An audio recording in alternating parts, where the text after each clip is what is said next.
Saludos chicas, saludos chicos. Bueno, pues lo que vamos a ver en esta semana que iniciamos es la morfología de la arquitectura.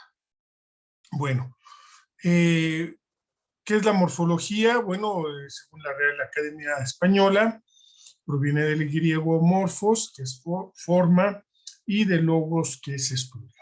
Entonces es el estudio de la forma, el estudio eh, de la morfología de los objetos.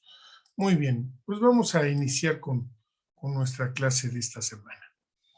Entonces, la morfología es la forma o estructura de algo.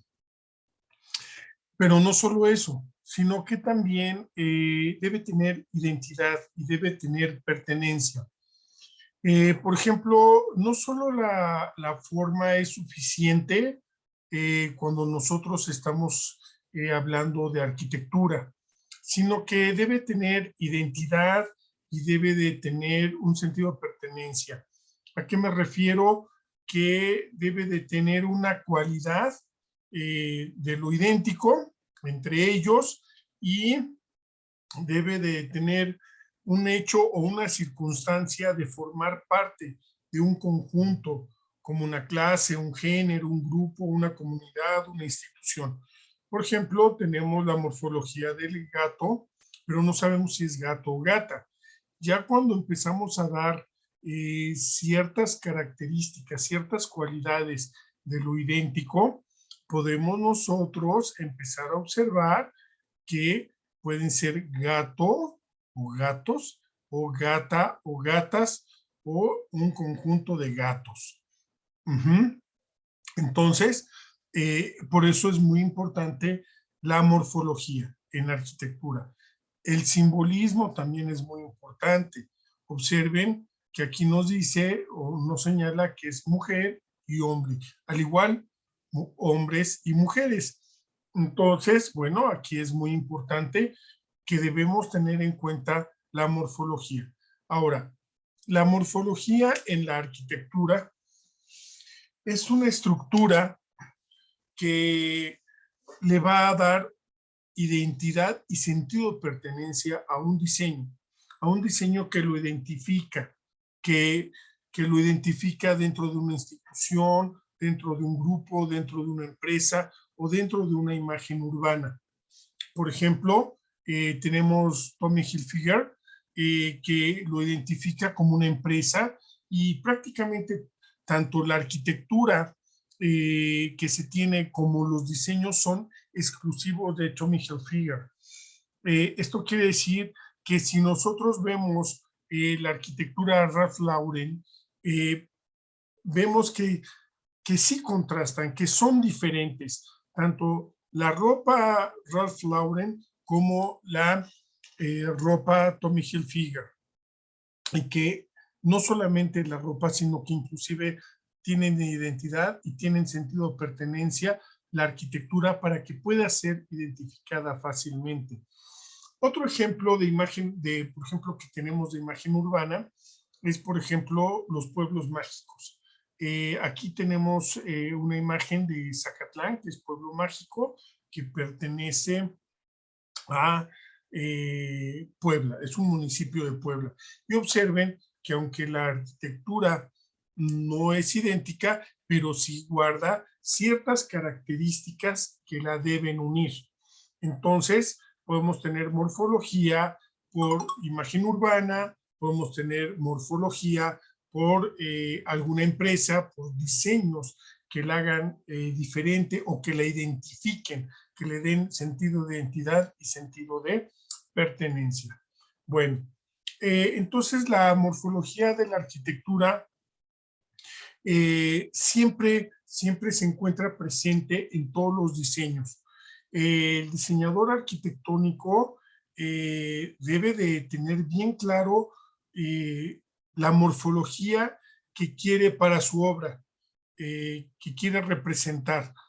Por ejemplo, aquí la circunferencia en esta obra arquitectónica ese es su ideal, su meta como diseñador arquitectónico. ¿Sí?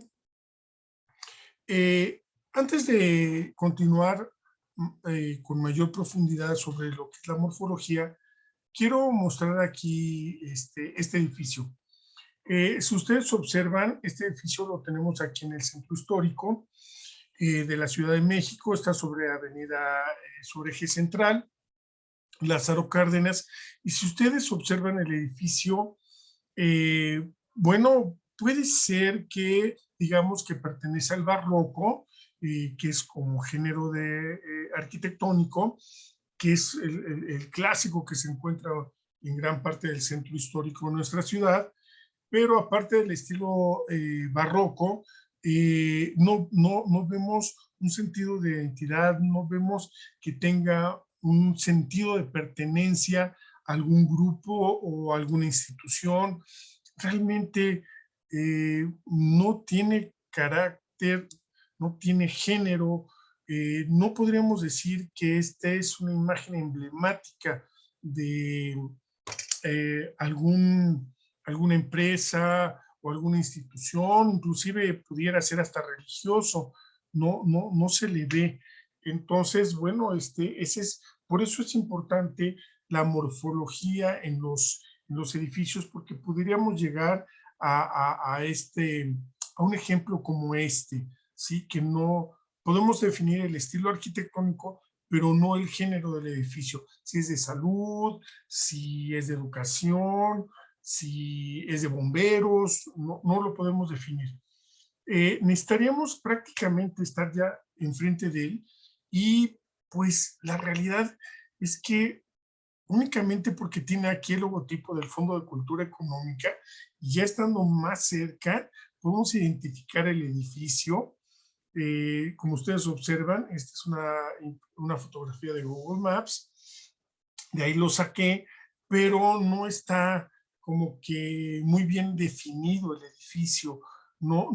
Sí cuenta con un estilo arquitectónico, que es el barroco, pero no cuenta con esa morfología que le pueda dar ese sentido de identidad y ese sentido de pertenencia.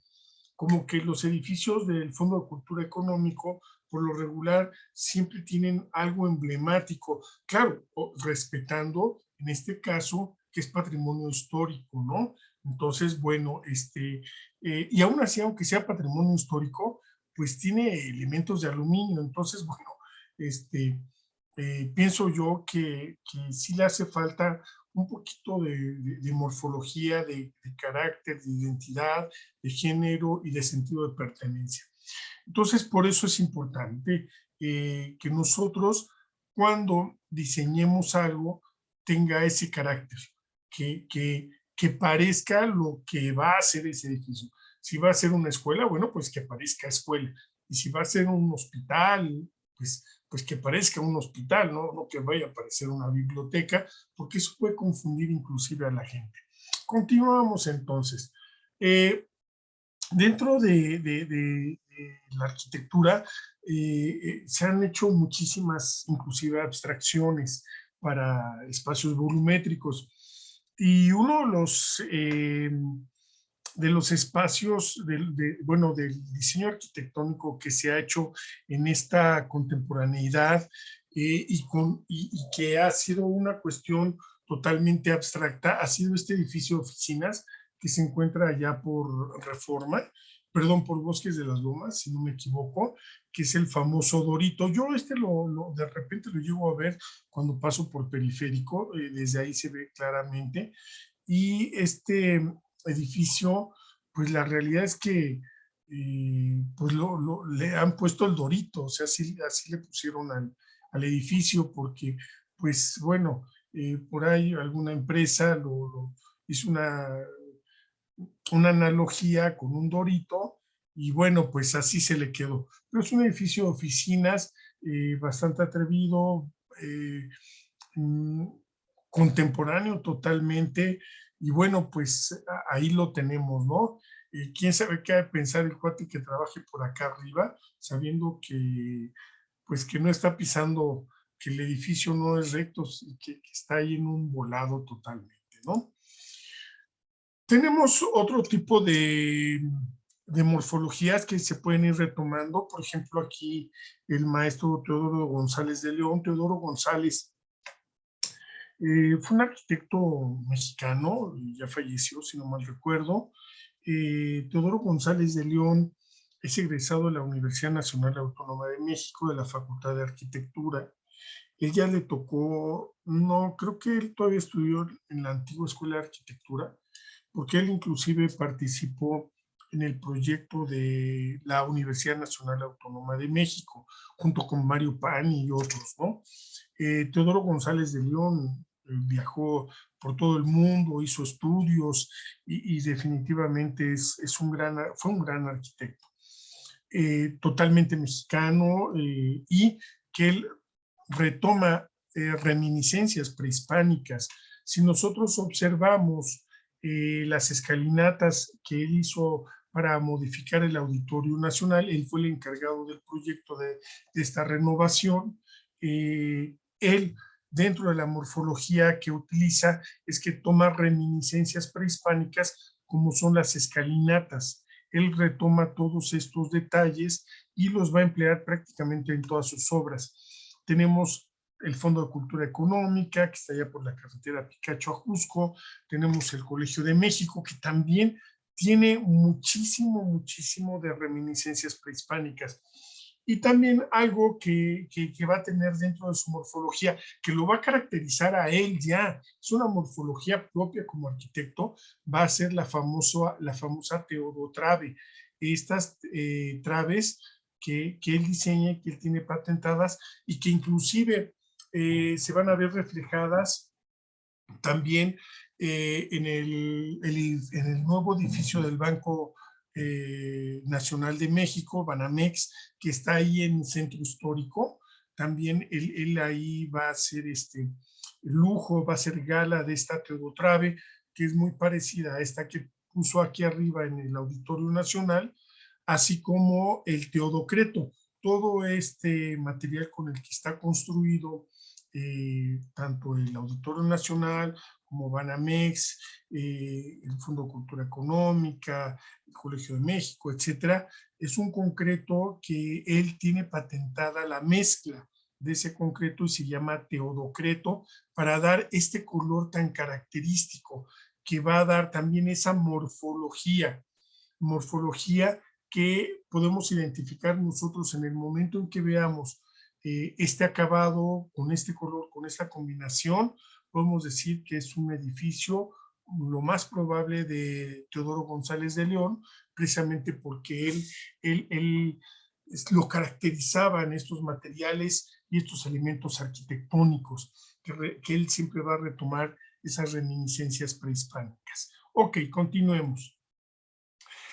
Otro tipo de morfología, por ejemplo, va a ser esta, de que es la caja torácica del hombre, del masculino, girando, y que se va a tomar como una reminiscencia para la construcción de alguna torre que después se va a ver reflejada. O sea, esta torre está inspirada precisamente en el torso del ser humano, del masculino, del ser humano masculino, y ahí es donde va a estar inspirada esta torre, precisamente de esta parte del torso masculino que está girándose, ¿no?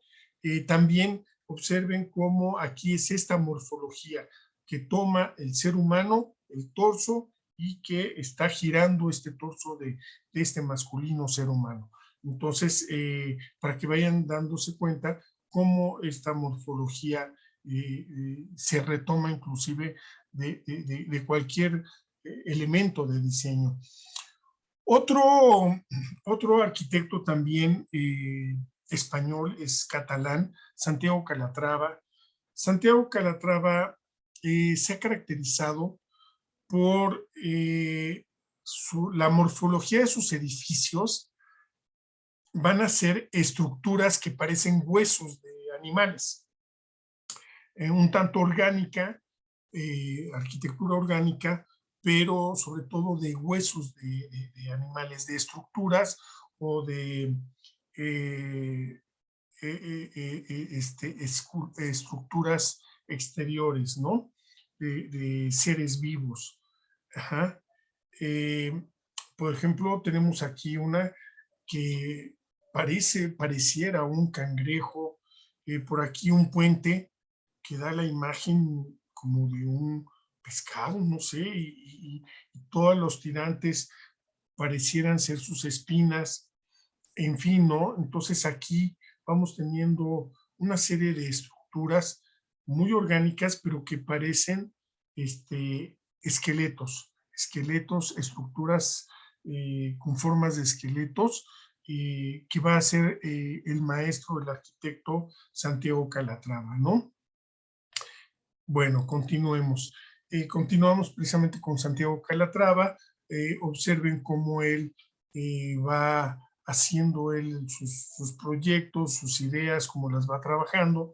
Algunas totalmente, volvemos a lo mismo, un tanto orgánicas. Por ejemplo, aquí como parte él del ojo del ser humano.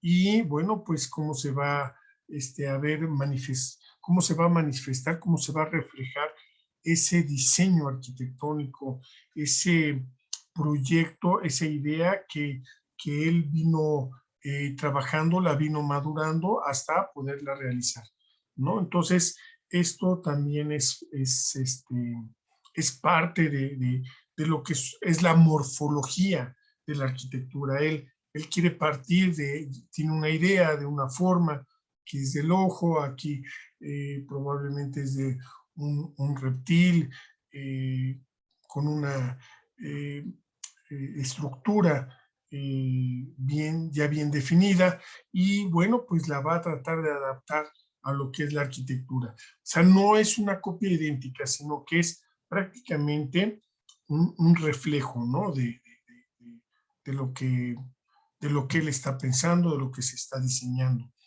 Podemos tomar también esta morfología de la arquitectura, la podemos tomar por género, por ejemplo, de salud, que si vamos a diseñar nosotros un edificio de salud, que se vea que es de salud, que inmediatamente sepamos, que identifiquemos que es un hospital, por ejemplo, que tenga ese género, que tenga esa morfología que le va a dar sentido de identidad, que le va a dar sentido de pertenencia. Identidad, ¿por qué? Porque es un edificio de salud, y sentido de pertenencia, porque pertenece a la Secretaría de Salubridad y Asistencia, o pertenece a la Marina, o pertenece al Instituto Mexicano del Seguro Social, o pertenece al ISSSTE.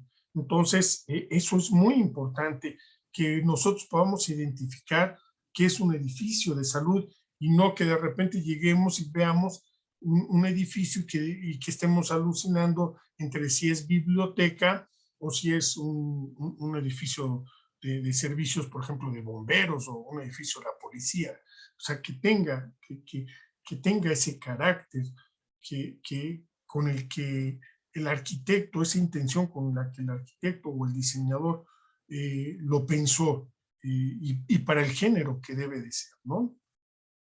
Entonces, bueno, pues vean, por ejemplo, tenemos aquí también eh, otros ejemplos en cuanto a género de arquitectura, en cuanto a lo que es el tema de educación. Eh, Aquí tenemos un jardín de niños sumamente ambicioso, es un proyecto, me gusta mucho. Sí se ve que aparentemente no se ve un jardín de niños, o se ve un jardín de niños sumamente moderno. Abajo se ven las mesas, los juegos, toda esta sección lúdica de los niños, y lo que me agradó mucho fue que integró muchísimo la vegetación junto con el proyecto.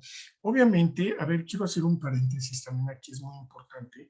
Quiero que quede claro, chicas, quiero que quede claro, chicos, y yo también lo tengo claro, que ustedes no son arquitectos, y que el objeto de esta materia no es sacar microarquitectitos, no, sino que sepan que cuando se diseña algo debe tener un carácter, debe tener un género, debe tener una identidad, debe tener un sentido de pertenencia. y por tanto, obviamente a ustedes no se les va a exigir tanto, o sea, pero sí quiero que quede claro que cuando nosotros diseñemos algo, cualquier objeto debe tener este género, debe tener este carácter, debe tener esta identidad y este sentido de pertenencia.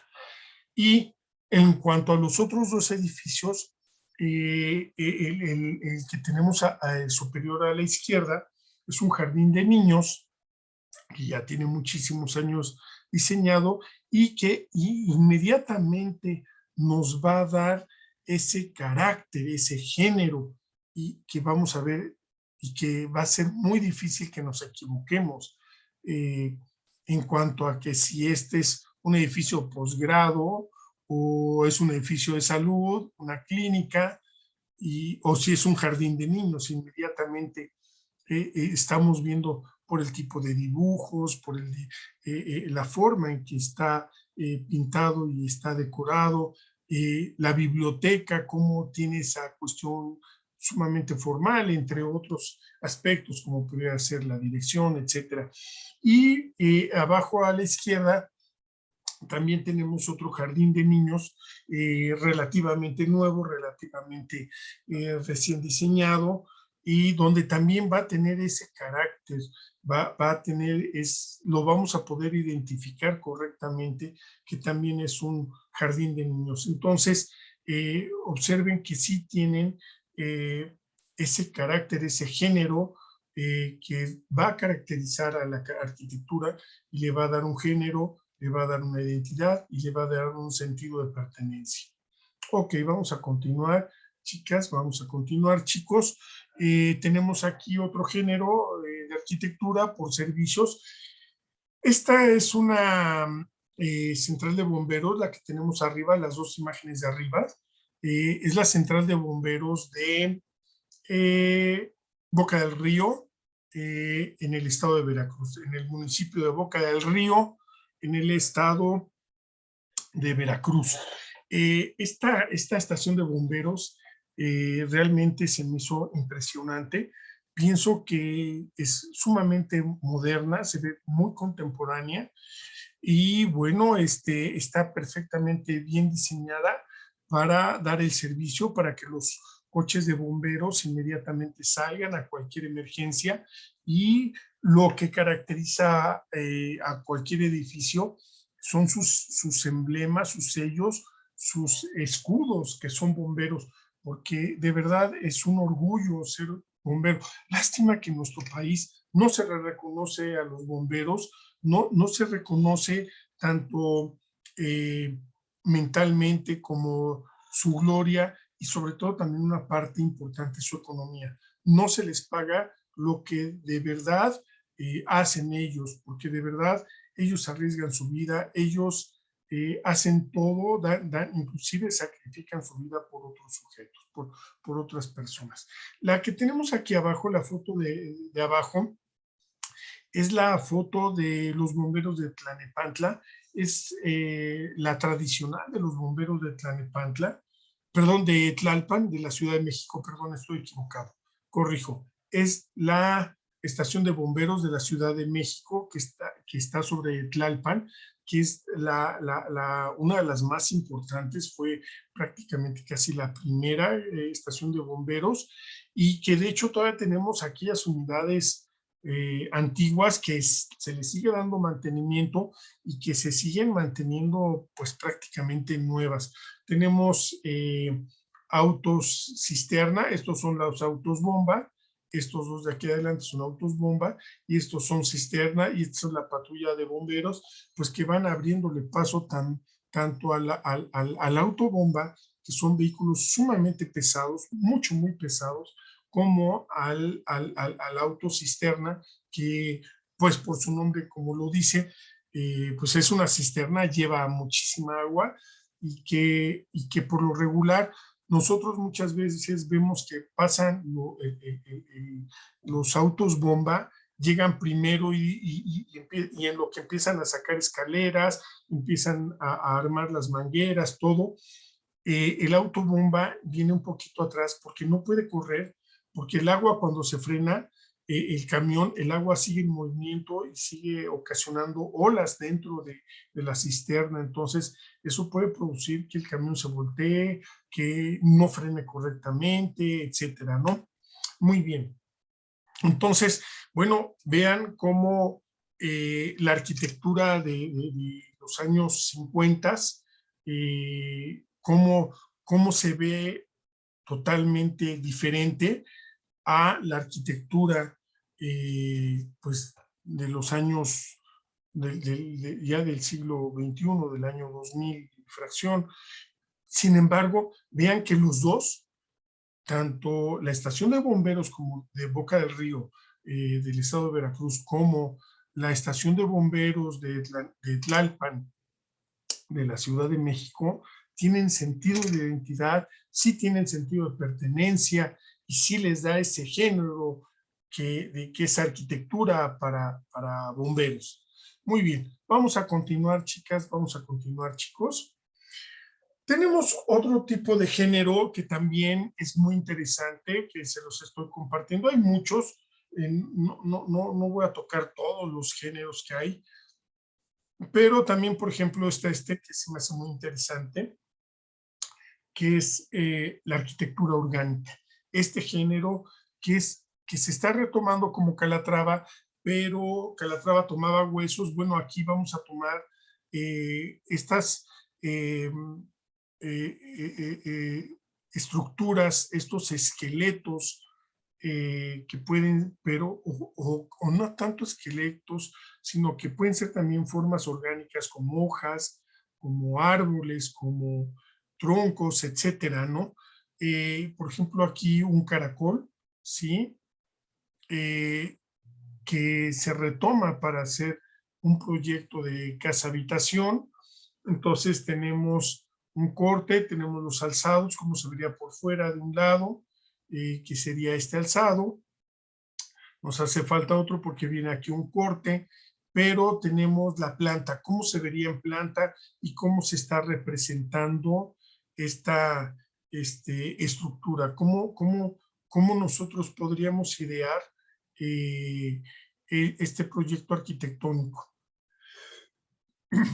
Entonces, bueno, aquí está esa idea. Entonces necesitamos un terreno, por ejemplo, para esta casa, que sería un género orgánico, o por ejemplo, esta otra, también muy interesante, que es orgánica, que utiliza formas precisamente circulares, un tanto más naturales, y que bueno, pues aquí la tenemos también, las dos fotos de la izquierda, tanto la superior como la inferior, y observen cómo van integrando toda la arquitectura, toda se va integrando y sobre todo se le respeta la naturaleza. Si encontramos árboles, bueno, pues ahí se queda, no es llegar y talarlos, quitarlos, me estorban, no, al contrario, es decir, aquí tengo un árbol y cómo lo voy a integrar a mi proyecto arquitectónico, qué papel él va a desarrollar y desenvolver dentro de mi proyecto arquitectónico. ¿Cómo lo voy a integrar yo para respetar su vida, respetar la naturaleza y que pueda yo también hacer un proyecto, ¿no? Entonces vean que también aquí hay otro género que pudiera ser tipo orgánico y que lo utilizamos para casa-habitación.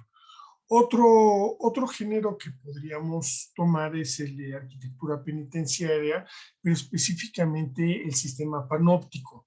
El sistema panóptico, por ahí hay un libro que se llama, ay Dios mío, es el panoptismo. Ay, se me olvidó totalmente cómo se llama este libro. Vigilar y castigar, ya me acuerdo. Es el libro de Vigilar y castigar de un francés que se llama Michel Foucault, donde Michel Foucault hace el análisis del panoptismo y cómo el panoptismo lo llevan a la arquitectura. ¿Qué es el panoptismo? A partir de un elemento circular, cilíndrico, al centro, se van a poder vigilar todas las crujías, ajá, de un sistema carcelario. Entonces, por ejemplo, este es el Palacio Negro de Lecumberri, así se le llamaba, se le conocía como el Palacio Negro de Lecumberri, que está allá por Metro San Lázaro, sobre Avenida Eduardo Molina, muy cerca del Congreso de la Unión, muy cerca del Palacio de Justicia Federal. Entonces, bueno, aquí está el Palacio Negro de Lecumberri, que ahora es el Archivo General de la Nación. Aquí es el archivo, está muy cerca de Metro San Lázaro. Quisiera yo pensar que caminando sería de Metro San Lázaro aquí, serían 7 minutos, acaso, de 5 a 7 minutos. Entonces, este panoptismo funcionaba para que en la noche todas estas crujías, todos estos pasillos quedaban iluminados con las luces prendidas. Todos estos pasillos, todo esto al centro. Y todo lo que estaba aquí a su alrededor eran las celdas, toda esta parte eran las celdas. Y todos estos pasillos quedaban perfectamente iluminados. Entonces, el reo, pues él todo el tiempo sabía que había luz en el pasillo. Y si él se llegaba a asomar a través de un espejo, cualquier cuestión, él veía, sí alcanzaba a ver esta parte circular, pero la veía oscura porque había cámara Gesell, o sea, son cristales Gesell, así se llaman, donde la gente que está por fuera únicamente ve su reflejo y la gente que está por dentro observa. Ay, perdón, chicos. Observa lo que está sucediendo afuera sin que él pueda ser observado. Entonces, esto crea un tipo de nerviosismo en el reo, porque él sabe que lo van a ver a él, pero él no va a poder ver al custodio. Es más, este panoptismo fue tan extremo que solamente había 2 guardias cuidando a toda una cárcel en las noches. Así se redujo incluso tan fuertemente la cuestión de los policías. O sea, solamente había 2 personas cuidando a los reos durante la noche. Que se llegaron a escapar de aquí, sí, sí se llegaron a escapar. Hay una anécdota por ahí que es la fuga de Kaplan. Kaplan era un norteamericano, donde llega un helicóptero, venía volando raso sobre Eduardo Molina, sube y baja en uno de los patios de aquí del Palacio Negro de Lecumberri, y Kaplan logra subir al helicóptero y se fuga, ¿no? Este panoptismo, aunque ustedes no lo crean, bueno, perdón, antes que se me olvide, este panoptismo, esta cárcel, si no mal recuerdo, es traída por el general Lázaro Cárdenas.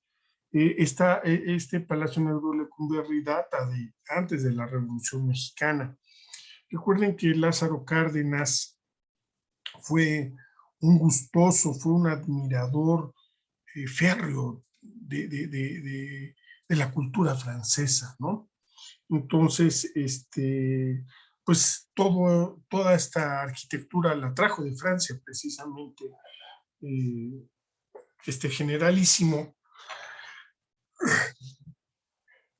perdón, la trae de Francia para empezar a innovar los nuevos sistemas carcelarios, ¿no? Y hay mucho que hablar del Palacio Negro de Lecumberri, pero bueno, en otro momento será. Este panoptismo sigue vigente. Se acaban de inaugurar 2 torres. Bueno, esto de que se acaban de inaugurar es relativamente, tendrá yo creo que sí, ya tiene como sus 10 años. En el Reclusorio Norte, que es la zona donde va a haber los nuevos dormitorios para gente relativamente joven y de alto riesgo. Y hacen un panoptismo también. Entonces observen cómo Los reos sí pueden salir cuando salen de sus crujías, pueden llegar y van a poder comer, pero son totalmente circulares. ¿Para qué? Para que todo el tiempo los estén observando, los estén vigilando. ¿Y cómo los están vigilando? Los están vigilando desde esta torre central, que durante la noche estos vidrios son tipo cámara Gesell, no se deja la cámara Gesell, y con un policía o dos policías, y aparte, bueno, perdón, la interrupción, el cambio de tema de momento, quiero decir que también están blindados.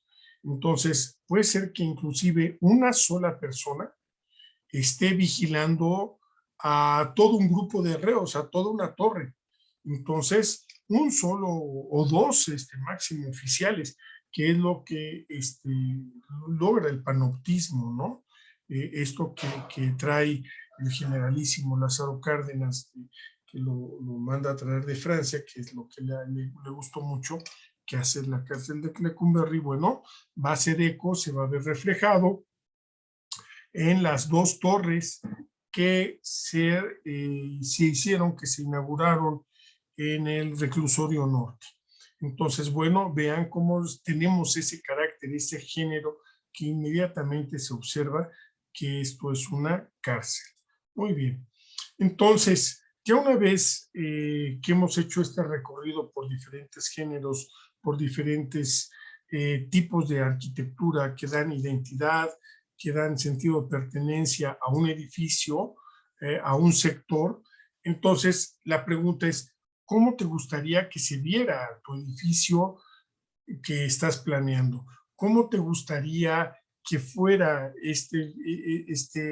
esta obra arquitectónica que estás pensando, aunque sea volumétricamente, para dar un satisfactor a tu municipio? Y puede ser una vialidad, puede ser, eh, puede ser una vialidad. Habíamos hablado inclusive de tipo cablebús. Tenemos muchísimas cosas para para cumplir esas necesidades, para poder cubrir esas problemáticas que tiene cada municipio, que tiene cada alcaldía, que ustedes puedan dar un satisfactor para esto. Entonces, ya hemos echado mano de la perspectiva, ya ustedes ya la deben de manejar, a lo mejor no perfectamente, pero sí ya la pueden manejar, ya pueden hacer bocetos, ya pueden hacer trazos, sí, inclusive a mano alzada, pueden fijar líneas de horizonte, pueden fijar puntos de fuga y pueden empezar a trazar a ustedes perspectivas para tener una idea del volumen de lo que ustedes quieren representar, de lo que ustedes quieren hacer. ¿Sí? Ya manejan la figura humana, ya tenemos muchas cuestiones. Entonces, bueno, esa es la cuestión.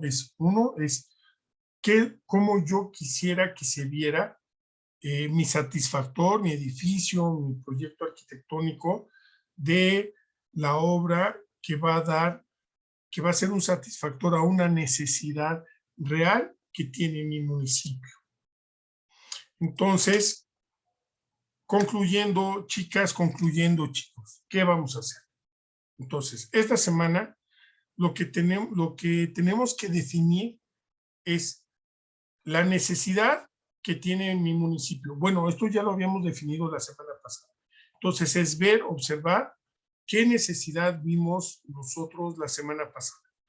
Bueno, pues que requiere edificio de salud, a lo mejor odontología, una clínica primer contacto, no lo sé, una clínica pediátrica, una clínica geriátrica, no lo sé. O a lo mejor requiere bomberos o policía, o inclusive requiere un colegio de policía, no lo sé, no lo sé. Un mercado público, muchísimas cosas que podemos dar satisfactorias. Entonces, eso ya quedó definido la semana pasada. ¿Y qué satisfactor va a ser el adecuado para esto? ¿Y cómo lo voy a hacer? ¿Cómo lo voy a determinar? ¿Sí? cómo va a ser esa cuestión que se va a integrar a mi municipio. ¿Qué caracteriza a mi municipio? ¿Qué es lo que lo caracteriza? Puede ser a lo mejor el escudo, son muchas cuestiones, lo que significa el nombre del municipio. Entonces, bueno, tenemos que partir nosotros de, de una idea de que si, por ejemplo, tenemos un museo en sitio, si podemos hacer un museo, obviamente este museo es el Museo Sumaya, que está allá en Polanco, pero podríamos hacer un museo en sitio, un museo de sitio, si tenemos algunas pirámides, si encontramos vestigios arqueológicos. Si necesito un hospital, bueno, pues, ¿cómo me gustaría que ese hospital se viera por fuera? ¿Cómo me gustaría? O si necesitamos de plano que el municipio tenga, no sé, un palacio municipal muy feo, o que no tengamos un palacio municipal. La idea sería a lo mejor proponer un edificio de oficinas, probablemente de 1 o 2 pisos, y cómo se vería este edificio y en dónde estaría ubicado y qué es lo que contendría, ¿no? Por ejemplo, a mí me llamaría mucho la atención que, por ejemplo, ya los municipios pudieran controlar sus propias licencias. Por ejemplo, Naucalpan tiene su departamento de licencias, Tlanepantla, Ecatepec, pero no todos los municipios tienen un departamento de licencias para manejo o un departamento de emplacamiento para vehículos. Entonces, pudiera ser, se me antojaría que inclusive pudiéramos llegar a esos niveles. ¿Para qué? Para recaudar, eh, recaudar dinero, recaudar recursos para los municipios, para el Estado y para poder contribuir al Producto Interno Bruto de la nación de manera directa y de manera puntual y de manera efectiva y solidaria, para que nuestro municipio tenga mayor presencia a nivel no solamente estatal, sino a nivel nacional. Entonces, de lo que se trata es, volvemos a lo mismo, realizar o pensar cómo me gustaría que se viera mi edificio dependiendo de la necesidad y que yo encuentre en mi municipio. Si es un edificio de salud, bueno, pues que parezca hospital, a lo mejor trazar una idea de un edificio que parezca definitivamente de salud, una clínica, o a lo mejor hacer una torre de especialidades, no lo sé, pero que parezca, que tenga morfología de ese carácter, de ese género de salud, esa morfología que lo caracteriza. Si vamos a hacer un museo, bueno, pues va a ser un museo en sitio o un museo por alguna cuestión arqueológica, no lo sé, o alguna cuestión histórica que haya pasado. Entonces, bueno, pues a lo mejor que tenga ese carácter, ajá, de museo en sitio, ¿sí?